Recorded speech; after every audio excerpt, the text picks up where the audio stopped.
ভৌতিক ও অলৌকিকে আপনাদের স্বাগত জানাই। আশা করি আপনারা সবাই ভালো আছেন এবং সুস্থ আছেন। ভৌতিক বা দৈবিক যে কোনো ঘটনাকে আমরা অলৌকিক বলতে পারি। শুধুমাত্র ভৌতিক কিছু দেখলেই যে তা অলৌকিক বা আশ্চর্যের তা নয়।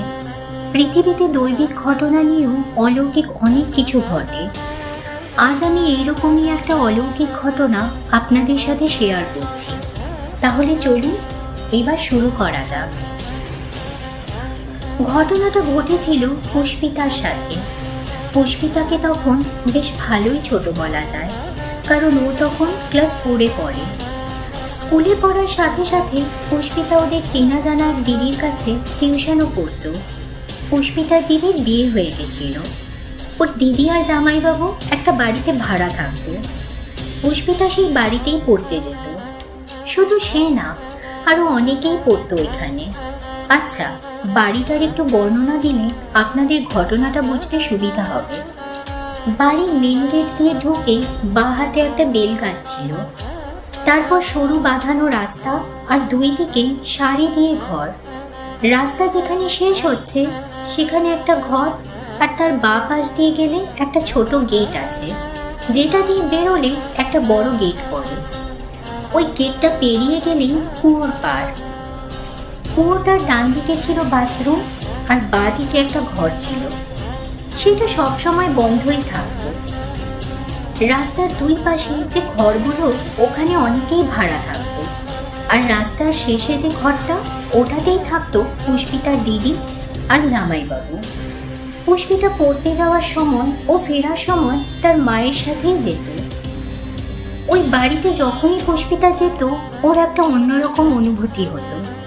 যেহেতু সে ছোট, তাই কাউকে বোঝাতে পারতো না, কিন্তু সে এটা জানতো না যে তার মায়েরও একই রকমই অনুভূতি হতো।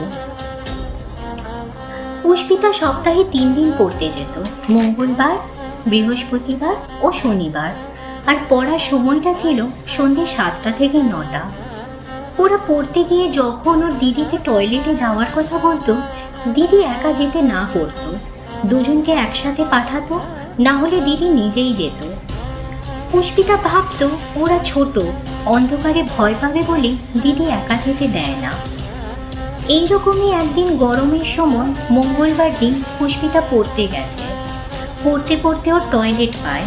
দিদিকে বলে টয়লেট করতে যাবে।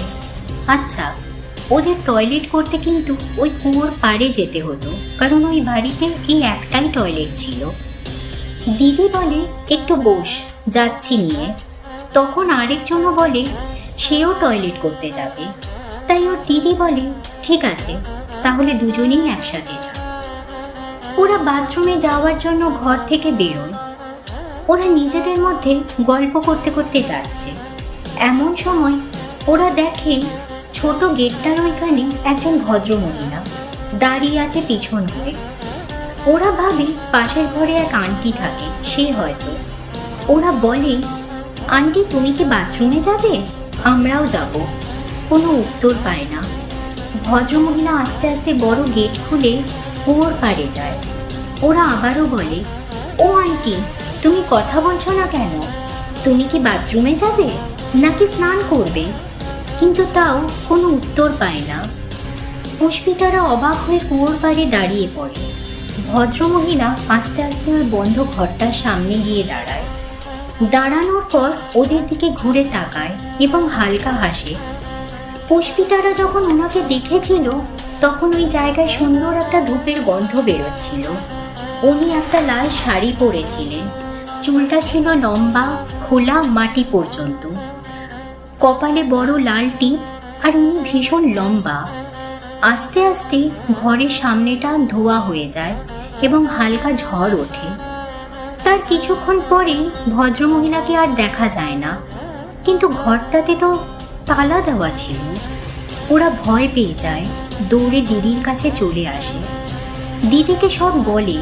দিদিও আর কিছু না বলে ওদেরকে কাছে নিয়ে বসে। কিছুক্ষণ পর পুষ্পিতার মা যখন আনতে যায়, তখন ওর দিদি সব ঘটনাটা ওর মাকে বলে। সেই দিন ওর মাও বলে যে ওনারও কেমন একটা অনুভূতি হয় ওই বাড়িটাতে। তখন পুষ্পিতার দিদিও বলে যে সেও এরকম কিছু একটা ফিল করে, কিন্তু কোনোদিন কিছু দেখেনি, তাই বাচ্চাদেরকে কুয়োর পাড়ে একা যেতে দিত না। সেই সপ্তাহের শনিবারে পুষ্পিতার মা ওকে নিয়ে বাড়ির সামনে একটা মন্দিরে যায় এবং পুরোহিত মশাইকে সেই দিনের পুরো ঘটনাটা জানায়। সব শুনে পুরোহিত মশাই বলেন ভয়ের কিছুই নেই, উনি মা মঙ্গলচণ্ডী ছিলেন, কারণ সেই দিন জ্যৈষ্ঠ মাস মঙ্গলবার ছিল। ওই বাড়ির কর্ত্রী ছিলেন মা মঙ্গলচণ্ডীর ভক্ত, খুব নিষ্ঠা ভরে মায়ের পুজো করতেন, মাকে মানতেন, তাই আজও মা ওইখানে অধিষ্ঠান করেন। পুরোহিত মশাই পুষ্পিতার মাকে বলেন যে মা মঙ্গলচণ্ডীর একটা পুজো দিতে। এই ছিল আজকের ঘটনা। আপনাদের কেমন লাগলো সেটা জানাবেন, আর আপনাদের কারোর সাথে এইরকম অলৌকিক ঘটনা ঘটে থাকলে অবশ্যই কমেন্ট করে জানাবেন। ঘটনাটা ভালো লেগে থাকলে ভিডিওতে একটা লাইক করে দেবেন আর চ্যানেলটা সাবস্ক্রাইব করে দেবেন। ভৌতিক ও অলৌকিকের তরফ থেকে আমি রুনিয়া আপনাদের জানাই শুভরাত্রি।